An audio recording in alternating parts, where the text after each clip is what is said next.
India ने बांग्लादेश के लिए इतना कुछ किया, उसके बाद भी बांग्लादेश के जो पॉलिटिकल लीडर्स हैं वो इंडिया को एक्यूज़ कर रहे हैं कि उन्होंने शेख हसीना को पॉलिटिकल असाइलम दिया और रीसेंट प्रेस कॉन्फ्रेंस जो हुई है वो इंडिया ने कराई है। बट बांग्लादेश को शायद हिस्ट्री याद दिलाने की ज़रूरत है, अगर वो भूल गए हैं। अगर ये एक अलग नेशन बना है और ये पाकिस्तान के हाथों से निकला है तो उसमें इंडिया का एक मेजर रोल है। और उसका रिजल्ट देखिए, आज बांग्लादेश जो सपोर्ट कर रहे हैं वो पाकिस्तान को कर रहे हैं, चाइना को कर रहे हैं। अगर आपको पता होगा तो हम बंगाल को वेस्ट बंगाल कहते हैं। कभी आपने सोचा है कि बंगाल तो ये ईस्टर्न पार्ट पे पड़ता है, फिर भी हम उसे वेस्ट बंगाल क्यों कहते हैं? तो इसका रीज़न ये है कि 1905 में जब पार्टीशन ऑफ बंगाल हुआ था, जो ईस्टर्न पार्ट था जिसे ईस्ट बंगाल उस वक्त कहते थे, उसको एक रिलीजियस लाइन में पार्टीशन किया गया था। मतलब मुस्लिम मेजोरिटी ज़्यादा थी, इसलिए उसे ईस्ट बंगाल कहते थे। उसके बाद वेस्ट बंगाल हिंदू मेजोरिटी थी।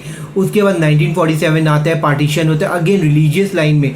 ये जो ईस्ट बंगाल है ये चला जाता है पाकिस्तान के पास, यानी वेस्ट पाकिस्तान और ईस्ट पाकिस्तान, और यहाँ पे रह जाता है वेस्ट बंगाल जिसमें हिंदू मेजोरिटी होती है।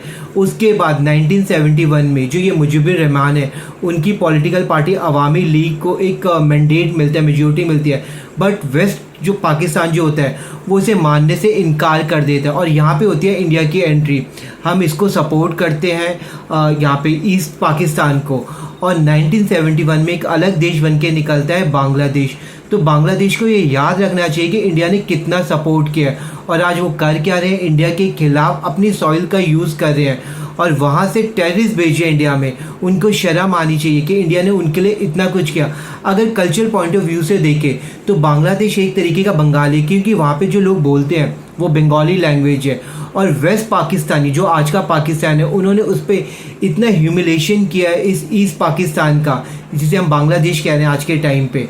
इतना ह्यूमिलेशन किया, रेप, मर्डर और न जाने क्या क्या, जेनोसाइड इन्हीं ने किया था, ये वेस्ट पाकिस्तान ने। तो इनको शायद ये याद रखना चाहिए, इनको इंडिया का जो सपोर्ट है वो याद रखना चाहिए, कभी भूलना नहीं चाहिए।